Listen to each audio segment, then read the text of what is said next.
Estamos a punto de iniciar transmisión. Por favor, prevenidos. Hagan cara de prevenidos, por favor. Si no, ¿qué vamos a hacer? A ver. Estamos en vivo. ¡Estamos en vivo! Ah, ¿verdad?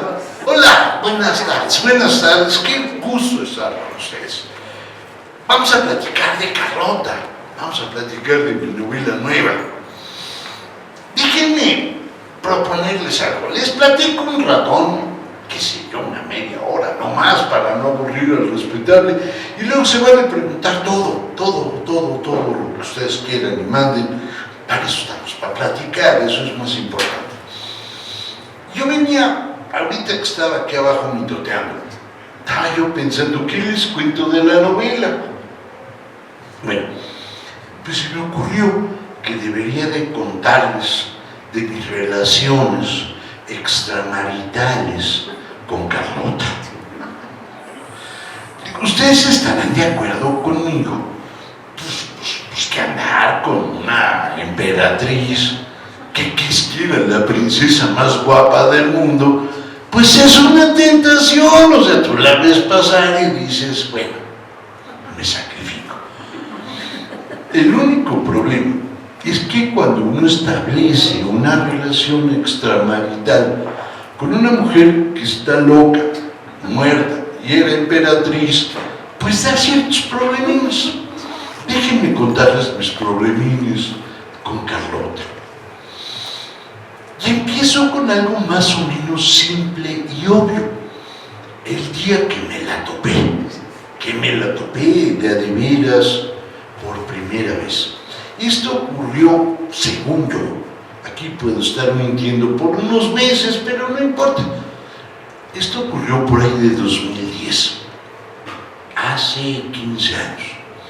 Hace 15 años, poco más o menos, yo estaba trabajando en una novela que se llama La derrota de Dios, donde el protagonista es uno de los malos de la historia. Vamos, casi tan malo como Victoriano Huerta o alguno de estos horrorosos. Me refiero a Miguel Miramón.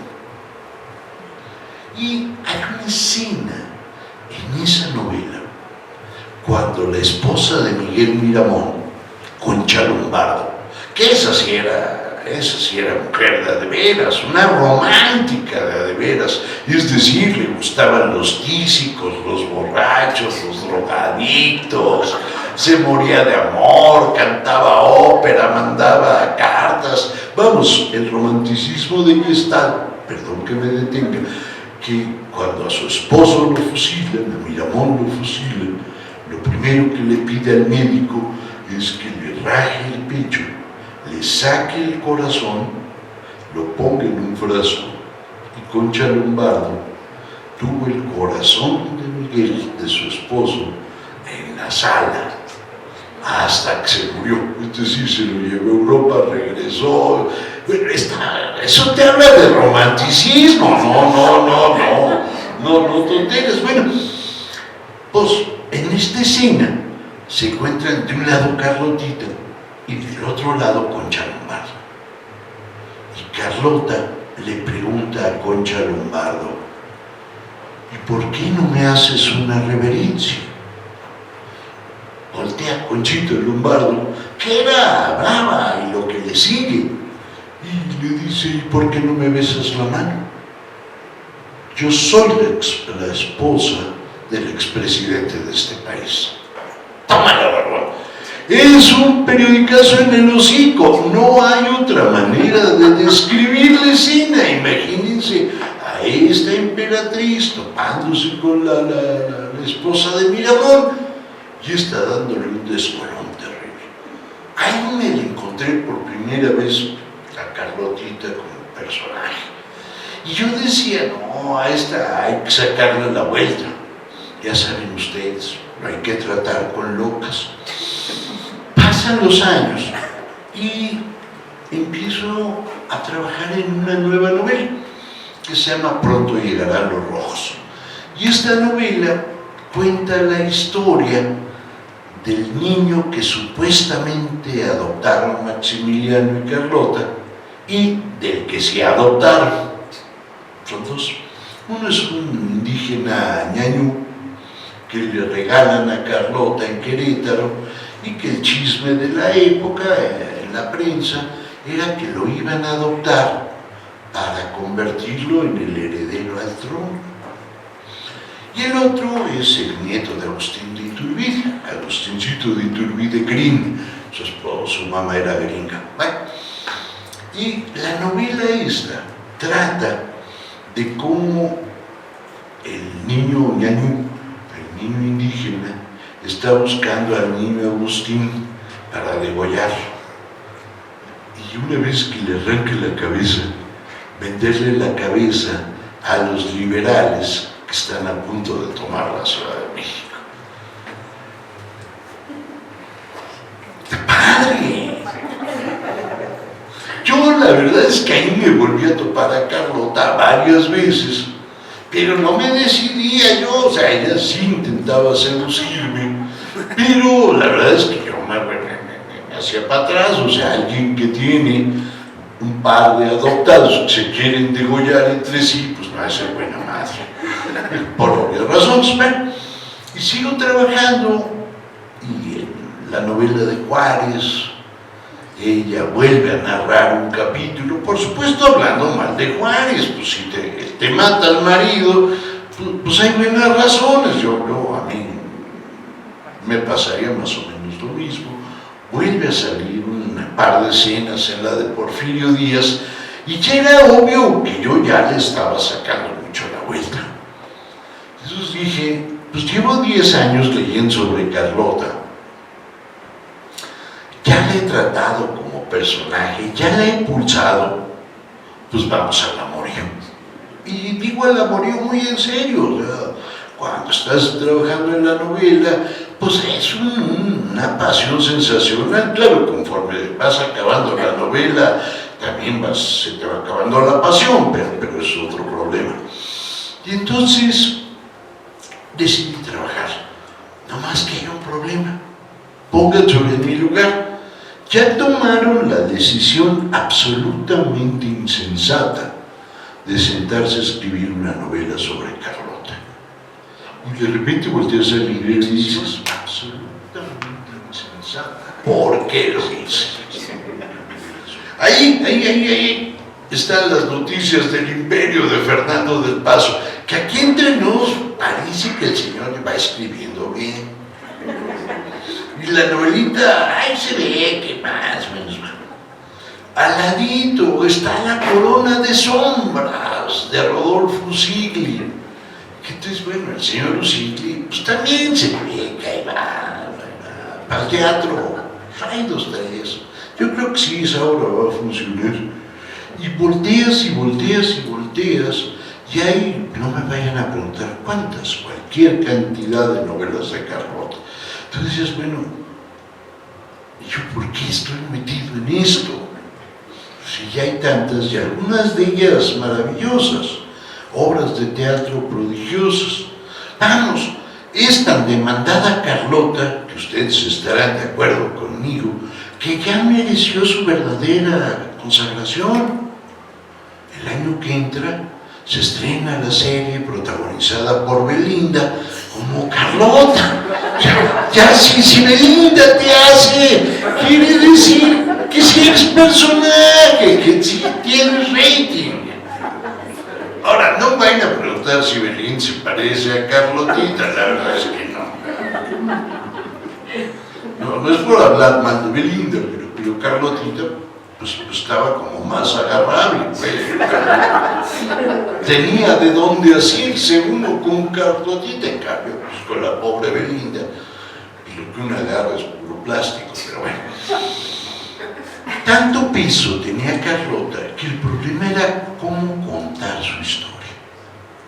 Y hubo una primera versión, pero el problema de una novela no es de qué se trata, eso es un asunto menor. Lo digo, no crean que con desparpajo. Vean las novelas, de qué se trata el Quijote, un flaco y un gordo, que el flaco enloquece y se va a hacer locuras al mundo. Fin, ya les conté el Quijote. ¿De qué se trata Iliada, pues, o la Eneida de Virgilio, pues ya lo sabemos, de una vieja zorra que se va con otro y se organiza una guerra espantosa de 10 años. Eso es más o menos. Y Romeo y Julieta son un par de adolescentes famosos que se la creen y se suicidan. Entonces, el problema no es de qué se trata, el problema es cómo lo cuentas. Es decir, yo leo el Quijote no para enterarme de un flaco y un gordo. Homero dice algunas cosas mucho más interesantes que la historia de una adúltera. ¿Cómo lo cuentas? El único problema es que cuando yo empecé a trabajar, no sabía quién iba a contar la historia. Le iba a contar Carlota, como en las noticias del Imperio, sus monólogos. La iba a actuar y a vivir con una suerte de narrador que te fuera más o menos platicando lo que sucedía. Y hasta que una tarde me di cuenta que todo lo que había hecho estaba mal. Porque no amarraba. ¿Y qué hace uno cuando sale todo mal en una novela? Pues le mientas la madre a la computadora, borras el archivo y dices, vamos a empezar. Fin. ¿Cómo había que empezar? Yo dije, claro, lo que yo necesito es un mundo donde todo lo que no se vale, valga. Un mundo donde todo lo que es delirio sea normal. Un mundo donde la gente enloquecida parezca normal y la gente normal parezca enloquecida. Porque así puedo yo contarle de veras la historia de una reina loca. Dije, claro, ¿quién la va a contar? Pues una mujer que se fuga de un manicomio. Y el manicomio de donde se fuga la narradora real era el hospital psiquiátrico, bueno, no psiquiátrico, el hospital de locos, en aquella época nomás eran locos, que estaba más o menos enfrente del Teatro de la Ciudad o del Congreso de la Ciudad. No me vayan a preguntar dónde estaba la puerta, digo, no llegó a tanto, pero sí daba a estos dos edificios el hospital. Y esta mujer se fuga y cobra por contar su historia.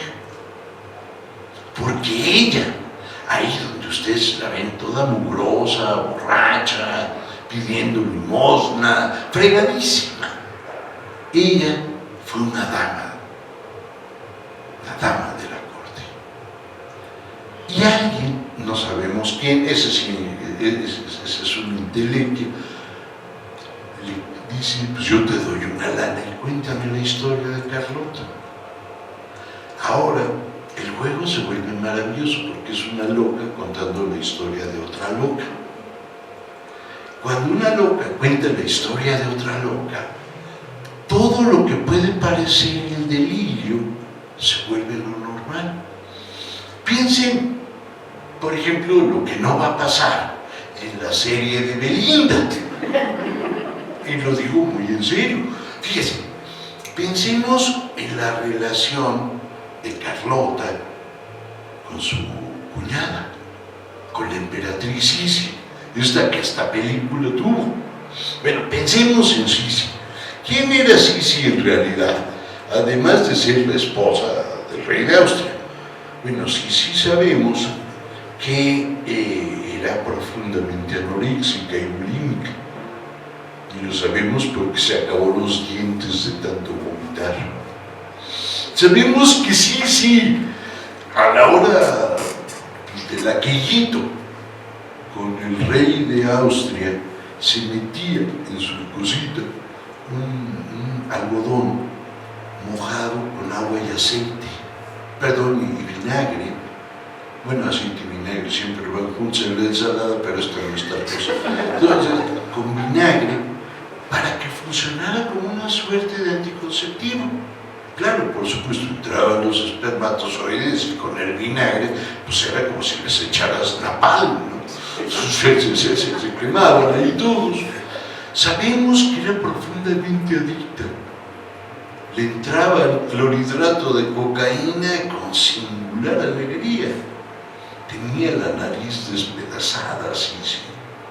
Vamos, le rascaba si le salía el gis de coca. Ella odia a Carlota. ¿Por qué la odia? De entrada piénselo, si es blanca. Carlota no. Carlota era morenita. Era morena clara. Claro, que la contradice y si no cambiamos la historia, pues que es Belinda. Pero en la vida real era una morena clara. Era rellenita, no era una mujer gorda, era una mujer rellenita.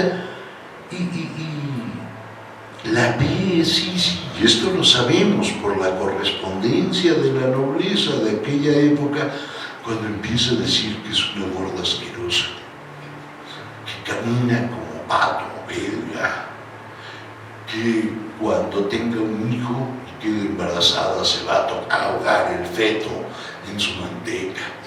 Se llevaban pesaditos. Ahora imagínense a Max, el esposo de Carlota. Podemos sospechar fundadamente que él andaba con Sisi. Era su prima, por cierto.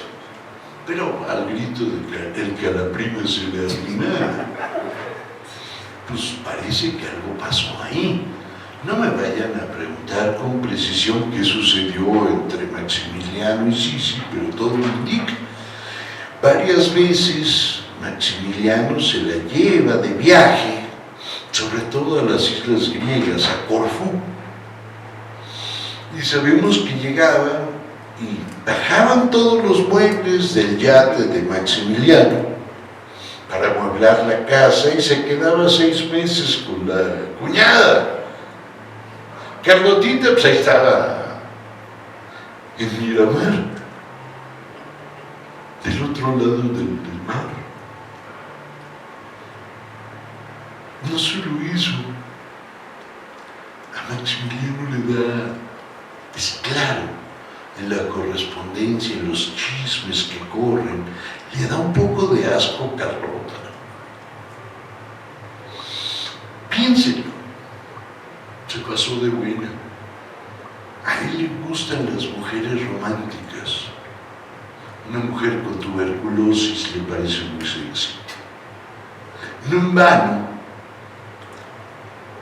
la princesa de Berganza es su gran amor. Recuerden la historia cuando la va a ver a Portugal y la pretende y acepta casarse con ella y con una dote de 3 pesos, baratísima. Y él lo cuenta como cuando ella tiene estas toses espantosas y llena el pañuelo de seda con esputos de sangre, él se siente más enamorado. Digo, tantito malito de su cabeza, pues, o sea, yo no tengo nada en contra de los esputos, pero no me parecen saludables de entrada, pues, o sea. Y cuando ella muere, es la gran pena. Todos lo sabemos, el matrimonio de Max con Carlota, por lo menos del lado de él, es un matrimonio por conveniencia. Carlota, si era o no la princesa más bella de Europa, no importa, era la más rica. Maximiliano en ese momento lo único que tiene son deudas. Perdón que lo diga de una manera tan poco poética, pero es cierto. Si a ustedes o a mí nos da por construir un castillo onda Miramar, lo más probable es que acabemos quebrando. Digo, no sé cómo andan las chequeras, pero la de Maximiliano no aguantó. Y tiene deudas espantosas. Aparte sabemos que le gustaba el juego, que tenía sus detalles, pues. Se casa por interés. No se consume el matrimonio la noche de bodas. Eso también lo sabemos. Lo cuenta el hermano de Carlota y lo cuenta el papá de Carlota. Que esa noche no pasó nada Y Carlotita se la pasa llorando nada más. No solo eso, cuando llega la luna de miel, la primera parada casi que hacen Maximiliano y Carlota es para que él llore delante de la tumba de la ex. Es una relación muy patológica y les ofrecen el trono. Perdón que lo diga, no sé si estén de acuerdo conmigo, pero a mí me parece que esto que pienso es más o menos sensato. Si yo estuviera aquí en mi casa, y llegan unos señores y me dicen, oiga, le ofrezco el trono de tal país, pues no es mala idea en principio. Pero luego me dicen, oye, es que fíjate que el país pues tiene sus detallitos. ¿Cómo qué detallitos? No, pues fíjate que llevamos 10 años casi en guerra. Perdón que lo diga, ser rey de un país en guerra no es negocio, no es bueno para la salud. Oye, ¿y cómo andan las finanzas? No, pues no tenemos ni que caernos muertos, pero lo vamos a querer mucho. Y el ingenuo de Maximiliano renuncia a la corona de Grecia que le habían ofrecido y acepta la de México. No solo eso, el cuate está feliz más o menos. Lo que cuenta y lo que leemos en los diarios de las personas que vivían cerca de él es fascinante. Él tarda, no recuerdo con precisión, pero póngale un par de meses en decidir cómo va a firmar. O sea, no sé cómo firmen ustedes, pero en aquella época se ponía el nombre. Entonces ustedes dirán, oye, pues si te llamas Maximiliano, pues pones Maximiliano y por lo tanto pues ya firmaste. No. Maximiliano I de México. Y la consultaba con todo el mundo su firma, a ver qué tal sonaba y se veía. No. Maximiliano I por la gracia de Dios. No, pero yo soy liberal. Maximiliano I por la gracia del pueblo. Y se pasa semanas haciendo esto. No solo eso, se pone en sus tardes libres con cartón y cola a hacerse sus coronas y las pinta.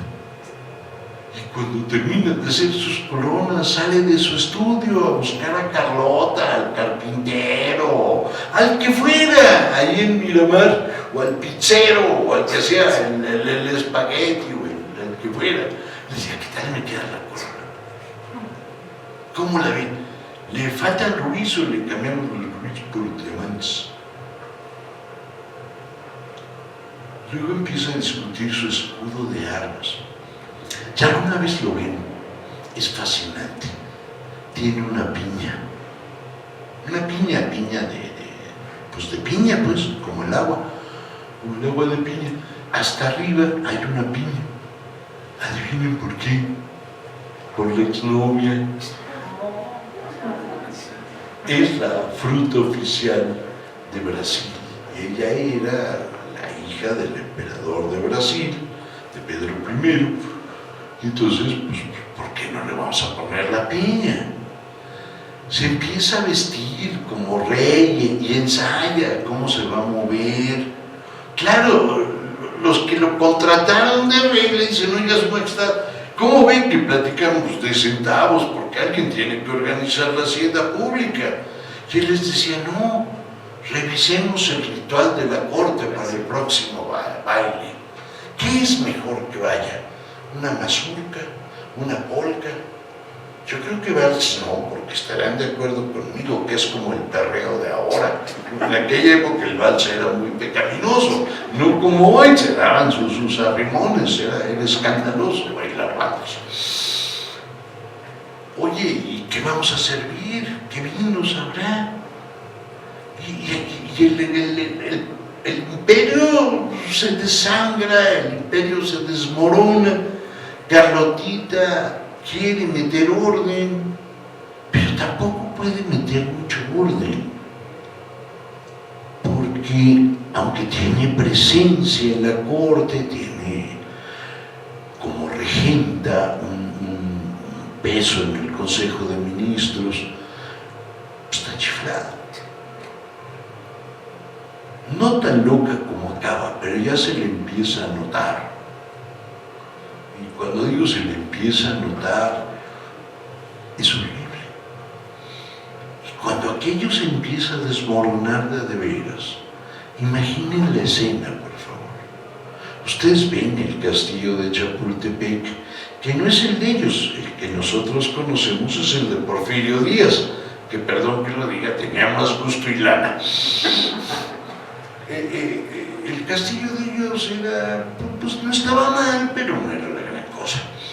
Imaginen la recámara de Maximiliano, a este hombre metido, sin salir, sin vestirse, todo el tiempo en pijama, todo el tiempo parcialmente borracho.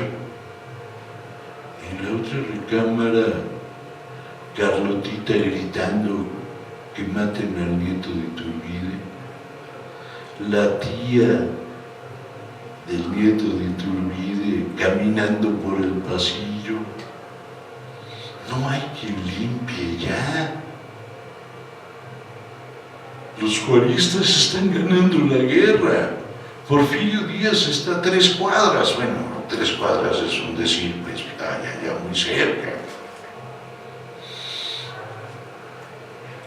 No hay para tragar. Se acabó la comida. Los criados empiezan a robar las vajillas. Y tú eres la emperatriz.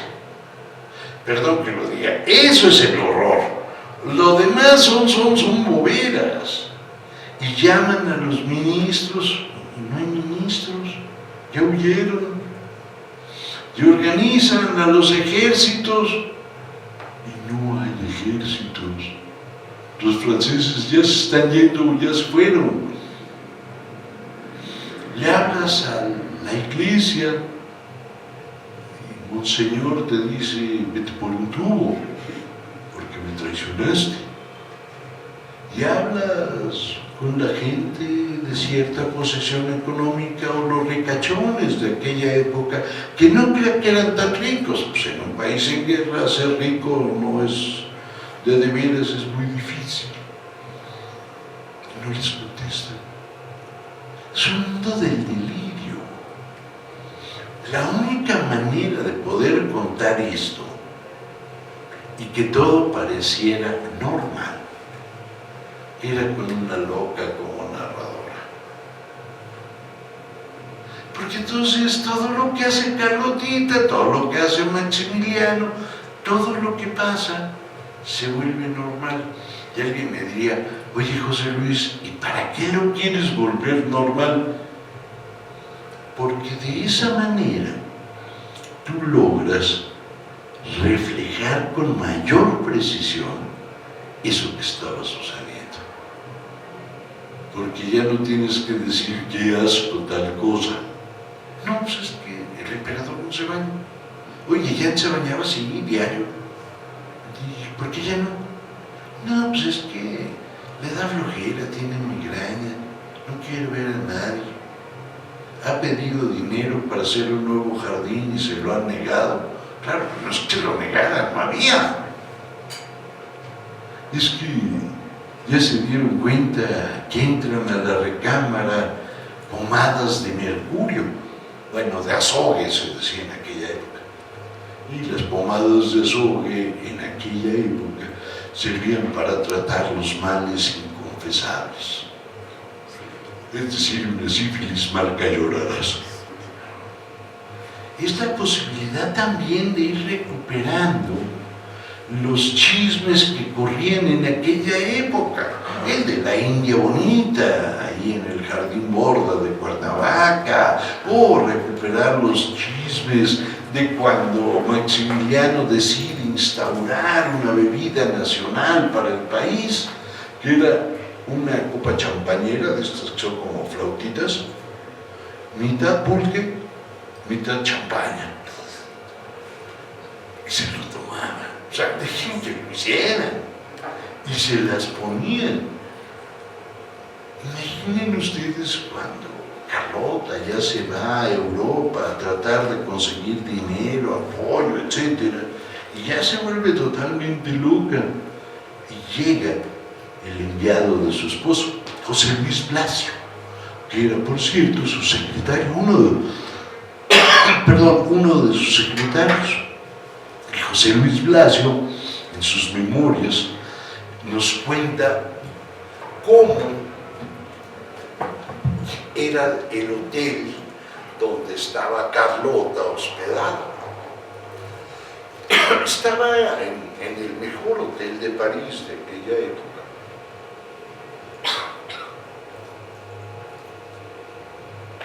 Tenía una habitación, no recuerdo bien si tenía 4 o 6 recámaras la habitación, más la sala, más el comedor, más la chimenea, más, en fin, de esa cosa como si se debe de viajar.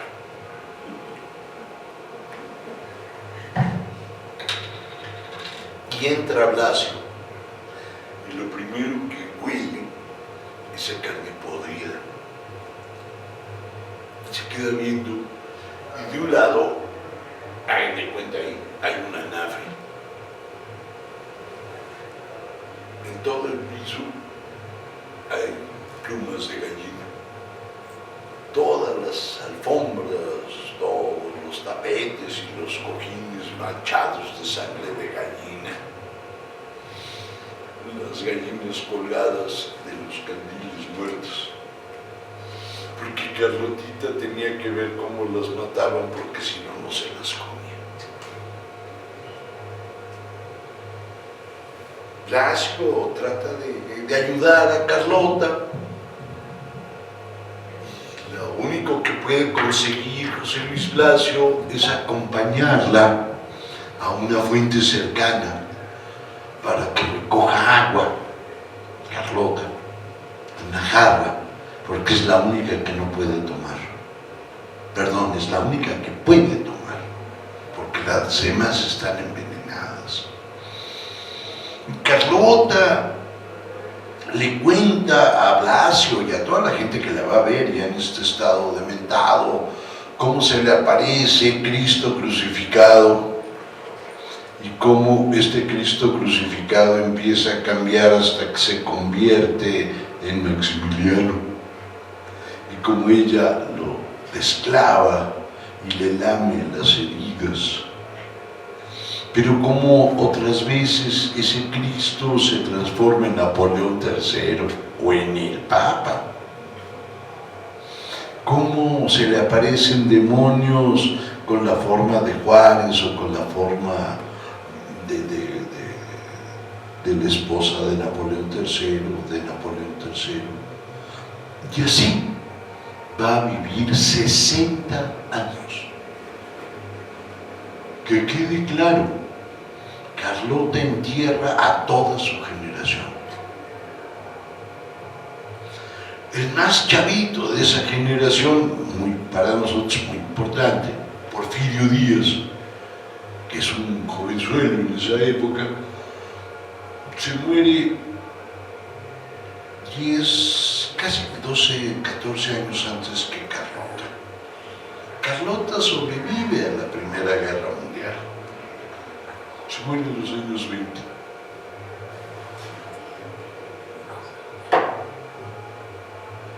Encerrada como loca. Y alguien me diría, oye José Luis, ¿y qué pasó con la lana de Carlota? Se volvió más grande y con ella se comete el crimen más atroz de finales del siglo XIX, principios del XX. Su hermano, Leopoldo II, hereda la lana y decide construir un imperio en el mero corazón de África, en el Congo. Y construye un imperio en el Congo, porque descubre que ahí, en el Congo, se encuentra la materia prima que todos anhelan, el caucho. Alguien me diría, ¿y eso para qué sirve? ¿Para hacer llantas? Es la época ya de los carros con llantas de veras, de caucho. Y crea un imperio una colonia, pero que es su propiedad. No sé si me explico. La dueña del Congo es una empresa que es propiedad de él. Y lo que deciden, pues es fácil. ¿Quién va a trabajar? Pues los negros. Oye, pero no quieren trabajar, tortúralos. Oye, es que con los latigazos no entienden muy bien. No importa, masacra delante de ellos a sus esposas, van a entenderlo como debe de ser. Oye, pero no quieren, hazles algo peor. Tan fuerte es el Congo que el horror de la familia de Carlotita en África es la historia del corazón de las tinieblas de Joseph Conrad. Esta novela prodigiosa y escalofriante, bueno, el que no la vio pudo ver la versión vietnamita de Francis Ford Coppola, Apocalipsis, que es más o menos lo mismo y el final es igual, cuando el coronel Coulter empieza a decir el horror, sí es cierto. Pero es también la historia que escribió Mark Twain sobre el príncipe Rodolfo, o la que escribió Conan Doyle sobre el príncipe Rodolfo. La historia de todo esto, perdón se los digo, no se puede contar desde la coherencia. Es el delirio, es el horror, es la maldad químicamente pura. La única manera de adentrarte a ella con cierta tranquilidad es con la locura. Por eso la cuento una loca. Aparte es una loca divertida, tiene sus putadas. No crean que es tan trágico. No, pasa un poco de todo. Porque bueno, pues esta es una loca deschavetada que hace sus cositas. Así nació Carlota. Ahora no crean que es tan así, tan tenebrosa, no. Sí tiene su tenebra, por supuesto, como toda novela, tiene que tener ahí algo de garra. Pero también es asomarnos, y eso es lo que a mí me gustó mucho y me permitía compensar, como si la historia fuera contada por Pepillo Origel, por Gustavo Adolfo Infante o por Patti Chapoy, es decir, todos los chismes que corrían en aquella época. Ahí está. Que si fulano, es más, hasta el origen de algunos albures salen ahí. Hay uno que es, pues no es tan pelado. Ya ven esta frase tan bonita y tan elegante que tenemos aquí en México, que la usamos sobre todo para quedar bien con la suegra, y le dices, pues ni que la tuvieras tan larga.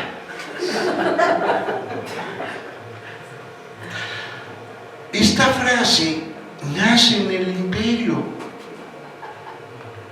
porque Carlotita dormía acá y Maximiliano en el fondo. Pues ni que la tuviera tan larga. Es decir, este chisme sale el chisme de los piojos y las chinches, ¿sí se lo saben decir? Cuando llega Carlotita y Maximiliano aquí a México, ya saben, fuegos artificiales y desfile, corrida de toros, como debían ser, pues, con antorchas en los cuernotes, todo lo de rigor. Y al final dicen, bueno, pues ya vamos a dormir. Y se los llevan al Palacio Nacional, que todavía no tenía el último piso. Llegan y le dicen a Carlotita, aquí está tu recámara. Y a Max le dicen, pues aquí está la tuya. Y a Carlotita, pues la tienen que desvestir, ella es una emperatriz. Y aparte, bueno, pues con toda la parafernalia que se ponían para vestirse, pues te tardabas como media hora en encuadrar. Y entonces, mientras ahí las condesas que le acompañan europeas le están desvistiendo en su recámara de palacio, y ya le ponen su pijama, su gorrito de pompón, su osito de peluche, y la condesa Algunos dicen que fue la condesa Paula Kolonitz y otros le echan la culpa a otra condesa, pero no importa la que haya sido.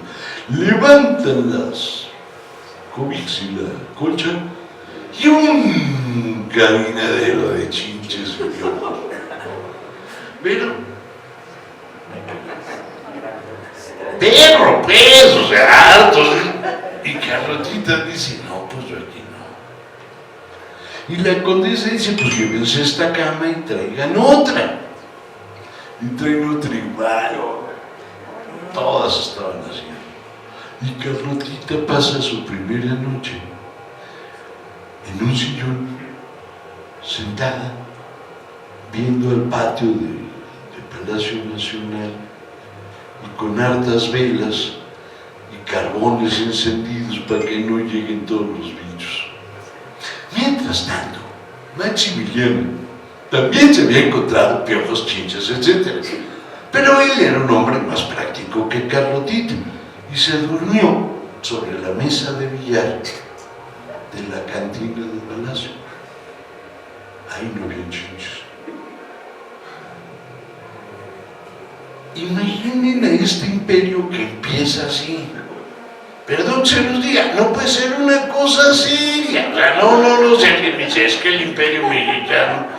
Imagínate esta pobre mujer que venía de toda la alcurnia y ver eso. Yo decía, oigan, pues con su permiso, me voy a regresar a Bélgica. Y ustedes, váyanse a otro lado, pues, lejos, más allá del Cuautitlán. Por ahí. Es decir, que es un mundo delirante el del imperio. Luego la gente llega y se ponen de moda las condecoraciones y se ponían condecoraciones como si fueran cajetas de Celaya, tapas de Celaya, ¿verdad? Y Maximiliano tiene que legislar para que ya no lleguen como árboles de Navidad. Les tienen que enseñar a las damas de la corte y a la condesa de Tacubaya o lo que sea cómo hacer una reverencia, porque estas pues, hacían unas reverencias y desde atrás les veías hasta la nuca.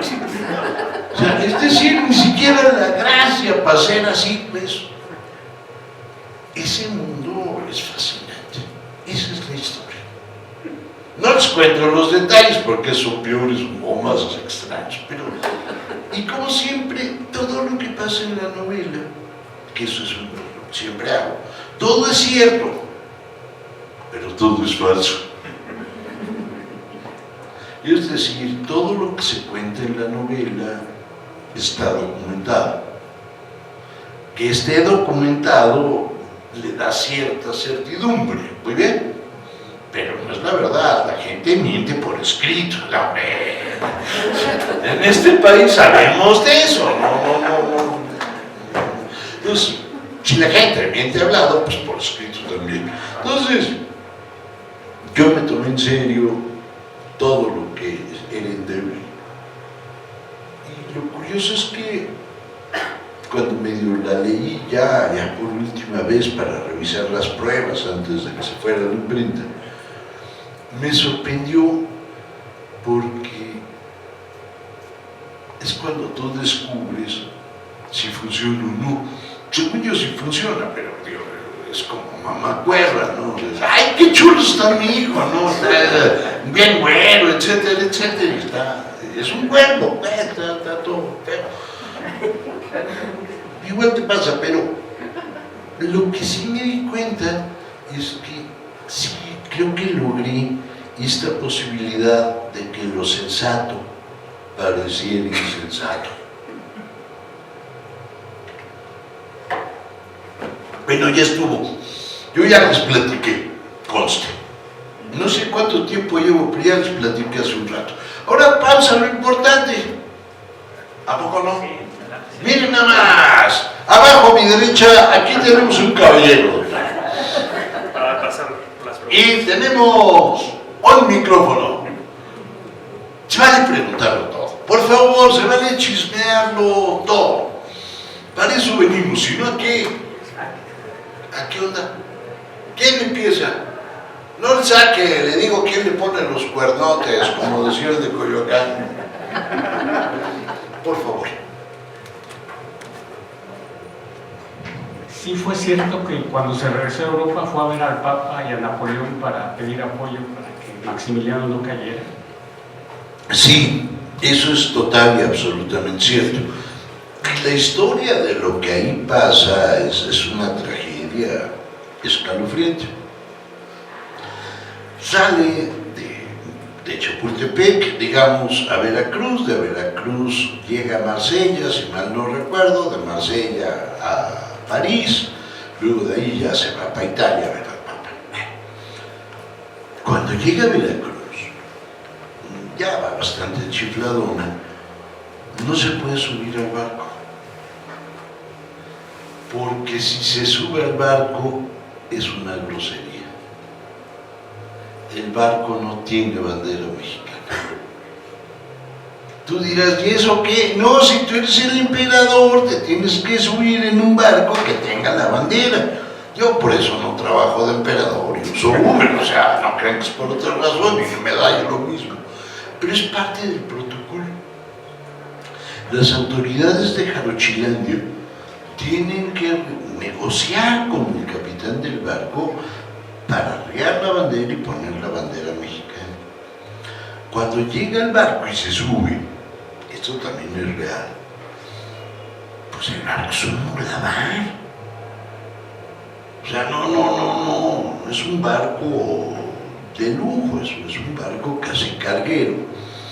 Y ella se queda encerrada en un camarote sin ventanas hasta que cruce el mar. Esto sí que es asqueroso, pero es cierto, Carlotita se mareaba mucho en el mar y guacareaba. No me vais a preguntar cuántas guácaras entran de Veracruz a Marsella. No sabemos, pero la pasa horrendo. Horrendo. No se puede bañar, no hay agua. La bajan ya del barco en Marsella. Y ella está esperando que la reciban como lo que es, una emperatriz. No hay nadie. Hay 3 pelafustanes. Y ella dice, vamos a ir a ver a Napoleón, y los pelafustanes le dicen, no tiene cita. Bueno, que me reciba Eugenia, su esposa. No, tampoco, la emperatriz está indispuesta. Y van y la zamboten ahí en un hotel lujosísimo y se la pasa rogando para que lo reciban. Cuando la reciben, por fin le da un ataque de locura ahí delante de Napoleón III. Total que, bueno, la guardan, le mandan a un doctor, su hermano, que ya está como rey de Bélgica, le manda doctores, pero esta está más chiflada que nada, no tiene ya remedio. Decide ir a ver al Papa, la recibe el Papa, le da otro ataque ahí medio feo y regresa en la noche a ver al Papa, y el Papa la recibe y le ofrece un chocolate de tomar. No, acuérdense que el chocolate de comer es una cosa de la semana pasada, o sea, el chocolate siempre se tomó. Y entonces Carlota no ha comido en días porque piensa que la van a envenenar. Y le ponen unas oletas, estos panes que se pegaban en el papel. Le ponen las oletitas, le ponen un chocolate al Papa y un chocolate a Carlota. Y le dice el Papa, por favor. Y Carlota le dice, no. Tira su taza, agarra la taza del Papa, mete con la mano entera las oletas y se las empieza a comer así. Cuando tratan de llamarla a que más o menos entra en razón, le da más duro el ataque y se tiene que quedar a dormir ahí. Y se duerme esa noche en la Biblioteca Vaticana. Y un cardenal, cuyo nombre se me olvidó ahorita, pero yo me acuerdo que me lo sabía, la va a ver y funge como notario. Y ahí Carlota le dicta su testamento y todo a favor de Max. Y el hermano queda fuera. Lo bueno es que estaba loca. Y entonces un documento firmado por una loca. Y Max y Leopoldo recuperan la fortuna. Sí, eso pasa, es un viaje delirante. También sale ahí, con todo y lo del camarote y todo, y te cuenta cómo es el camarote y las ratas. No, pero los barcos tenían ratas. Digo, supongo que siguen teniendo. Yo no soy afecto a los barcos. Y la trajinera, me mareo, pues imagínate. ¿Quién sigue? Preguntar todo. Pero pues, digo todo y levantan tres la mano. Hola, hola. Hola, qué gusto. Maestro Román de Altamirano 1700 en YouTube. Esencialmente es una, bueno, no sé si vio alguna vez en 1994 o en el 95, salió una telenovela de Televisa que se llamó El vuelo del águila. Sí. Y precisamente ahí sale unos segmentos de Maximiliano de Habsburgo. Entonces, de alguna forma Carlota quería como que cierto estatus, cierto poder, y Maximiliano como que estaba en duda de venirse a México. De hecho, hizo unas votaciones aquí en México en donde se especificaba que si la gente lo quería como gobernador, como emperador, se venía directo para acá. Entonces Carlota le dice a Maximiliano: ¿qué demonios estás esperando? Ya vete para México, aquí no tienes nada que hacer, el trono, el poder va a pasar a la familia de tu hermano, a ti no. Entonces lo que te espera es la corona mexicana. Entonces ya al final, ya cuando Juárez gana la guerra, está Miguel Miramón y precisamente Max, ahí ya a punto de ser fusilados. Está la esposa de Miramón como que sufriendo, y bueno, ahí se retira. Y llega Miramón y le dice a Max: fíjate que yo estoy aquí porque le hice caso a mi, porque no le hice caso a mi mujer, porque dijo, ya deja de esto y pues ya vámonos. Y le dice Max: amigo, yo estoy aquí precisamente por hacerle caso a mi mujer, por eso estoy aquí, voy a ser fusilado. ¿Eso sería cierto o sería como invento de televisión? Absolutamente sí. La frase del fusilamiento de las esposas parece ser absolutamente cierta. Cuando están a punto de partir para el Cerro de las Campanas o la noche anterior, aquí no queda muy claro bien a bien cuándo fue, es que ocurre la escena y le dice Maximiliano: yo estoy aquí por haberle hecho caso a mi esposa. Y Miramón le contesta: yo estoy aquí por no haberle hecho caso a la mía. Pero lo interesante no es esa escena. Déjame contarte dos escenas más. Adelante, vamos a brincar en esa escena. Los fusilan. Muy bien. Y hay tres fusilados ese día: Maximiliano, Miramón y Mejía. Es decir, los dos generales más importantes que tenían. Segundo, el único que se escapa es el tigre de Tacubaya. Bueno, de entrada, para el fusilamiento, Maximiliano le cede el lugar de honor a Miramón. Le dice que se ponga en el centro. Segundo, Maximiliano guarda un poco de dinero, unas monedas de oro, no creas que muchas, ya la cosa estaba muy amolada. Acuérdate que ellos comen carne de burro reventado por una explosión al final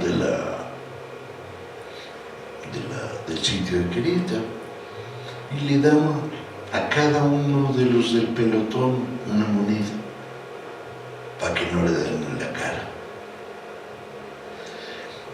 Cuando ya Suenan los fusiles, caen los tres. Nada más piensa en los destinos de cada uno.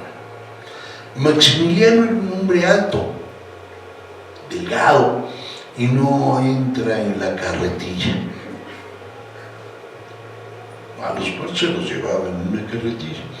Y entonces iba con las patas salidas el cadáver, dejando las rayas en el suelo, lo cual pues se ve mal. Digo, yo no sé cómo fusilen en tu pueblo, pero en el mío, cuando fusilamos a alguien sí le tenemos respeto.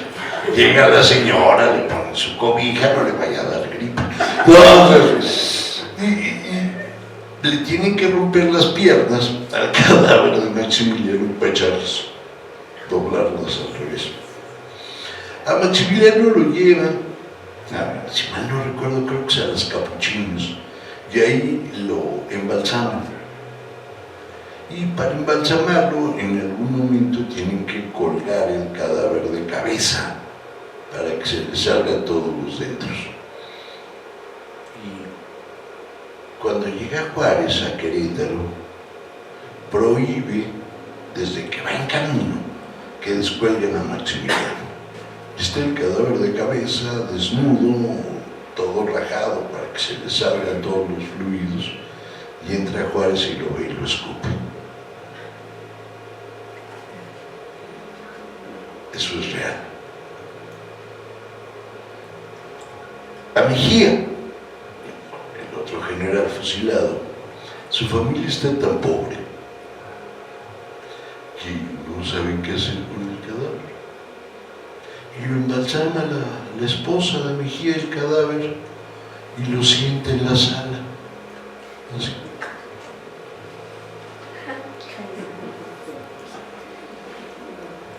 Lo grave no es que lo sienta en la sala, le rinden pensión, no. Lo interesante es que de toda la Sierra Gorda de Querétaro se dejan venir los indígenas para rendirle pleitesía. Es tan grave el problema con el cadáver de Mejía, digámoslo en palabras juaristas, y la indiada de mierda que se puede levantar en armas, que lo que tiene que hacer Juárez es darle dinero a la esposa de Mejía para que lo sepulte. A Miramón, ya lo comentamos, le sacan el corazón y allá anda la esposa con la víscera. Son unas historias brutales, cada una es una novela. Bueno, son personajes que me enloquecen. Pero allá atrás había una mano, no sé de quién, sí. Pasamos a la última pregunta antes de la firma del libro. Sí, claro. ¿Qué pasó? Sí, la última antes de la firma. ¿Cómo que la última? Pues como los borrachos, ¿no? Esta y la que sigue. La que sigue es la última. Sí. O como Raúl Astor, el final. Final. Pasa.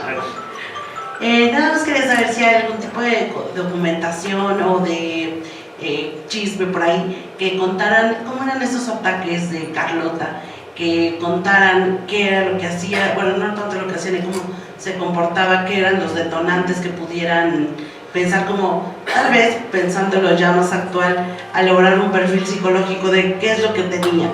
¿Era bipolar? Solo no sé, algún tipo de conjetura. Vamos por partes, dijo el destripador. Vamos por partes. No tratemos de hacer un diagnóstico psicológico de aquí para allá, porque lo que ellos veían es algo que para un psicólogo de hoy quizá no signifique nada, y lo que para un psicólogo de hoy significa mucho, quizá para ellos no significa. ¿De qué podemos pensar que estaba malita Carlotita en aquella época? Eso sí lo podemos contestar. Ella tenía melancolía. La melancolía era pues una de las enfermedades psiquiátricas, por decirlo de alguna manera. Todavía no hay psiquiatría, pues, pero pero algo parecido, más comunes y populares en aquella época. Aún más, es muy probable que un médico de aquella época hubiera dicho a las claras que la locura de Carlotita era resultado de sus furores. Fíjate qué cosa más rara. En aquella época los médicos estaban obsesionados con la matriz. Así lo digo, así como los literatos de aquella época estaban muy obsesionados con los pies, sobre todo de las mujeres. Digo, Flaubert tiene páginas y páginas y páginas de patas, lo que te habla de cuál era su parafilia. Aquí en México tú lees a Marcos Arrones o a Guillermo Prieto y páginas y páginas y páginas de pies. Era la parafilia de aquella época, los pies, era muy kinky, pues. Entonces, y otra, la obsesión por la matriz significaba que era tal el calor que provocaba con sus furores en la zona de la matriz que aquellos gases subían y se le metían en la cabeza. Y por lo tanto, el calor de la matriz, vía gas, se le subía aquí a la cabeza y pues ya, la perdimos. Sí, la perdimos total y absolutamente. Otros hablan de una enfermedad inconfesable, es decir, una sífilis terciaria, con la cual pues te vuelves loquito, pues. Pero sí, eso siempre es muy difícil de notar, porque si hubiera tenido Carlotita sífilis terciaria, sí la hubiera tenido, seguramente tendría gomas y no tendría cejas. Ya ves tú que con la sífilis terciaria se te caen las cejas a cachos y que es como gato peleonero, pues, con una ceja sí y una ceja no. Así queda. Y luego te salen unas como gomitas, se llaman gomas, nada más que grisosas. Es una cosa muy fea, pues, o sea, tener sífilis es de mal gusto, no es nice, pues, o sea. Entonces, sí lo hubiéramos visto, y mucha gente habla de eso, pero yo la verdad es que no lo creo. Yo creo que es una locura de su tiempo. La locura no es la misma. No hay en el siglo XIX mujeres bipolares. Hay mujeres que tienen furor uterino. Aunque se parezca a la conducta, es muy distinto tener una cosa o la otra. Porque, ojo, cuando dicen que Carlotita tiene furor uterino, es por dos razones. Porque el marido no le cumple. Es decir, la culpa de la locura de Carlota está en la impotencia o en el no pago del débito matrimonial de Maximiliano. Y la otra posibilidad, que es muy divertida, es que debido a este furor, Carlotita tenía amistades románticas. ¿Qué son esos? Todavía no se inventa en el siglo XIX la palabra lesbiana, no existe. Lo que habían eran amistades románticas.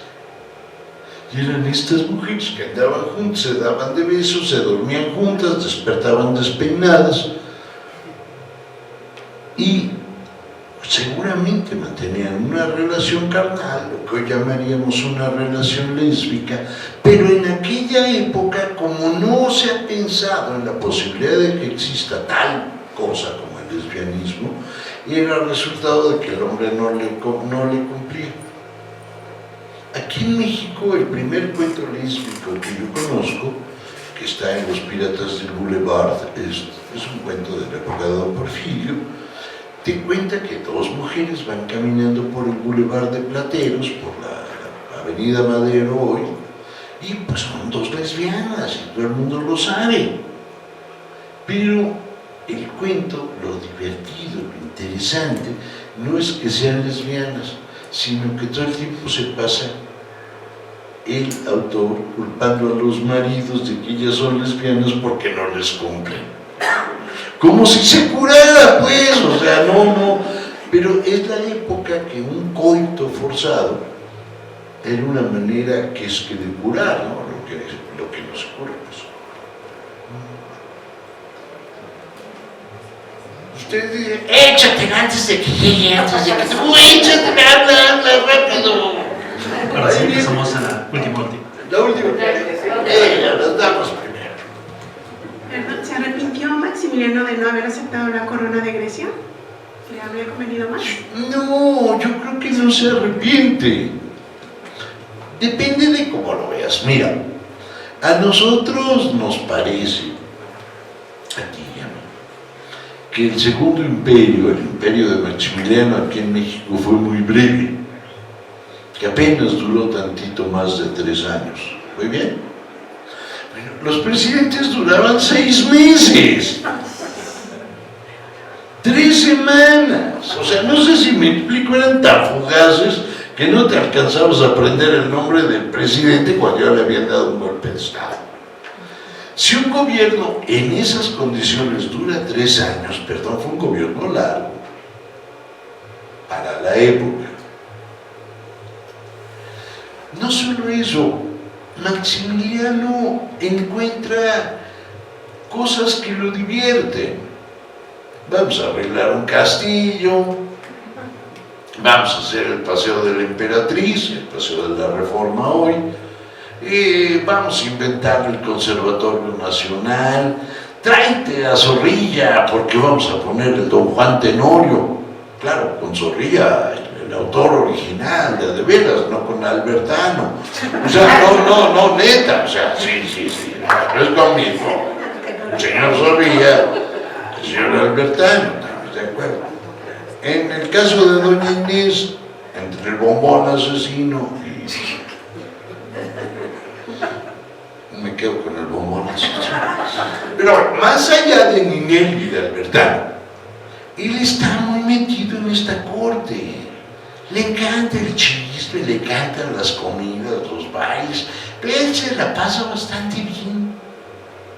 Claro, el problema es que cuando le dejan de fiar, es como cuando te vas de Buen Fin y luego te cae al mes que entra la mensualidad, ya no hayas cómo. A él le pasa esto, gasta como desaforado. Y claro, algún día habrá que pagar las cuentas. Y no hay nada para pagar. El problema es que tampoco hay para pagar al ejército.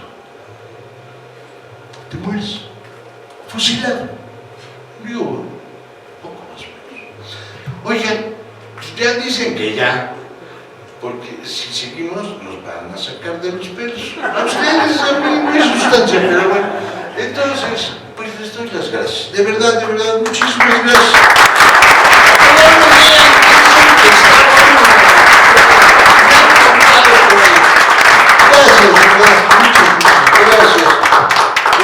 Bien.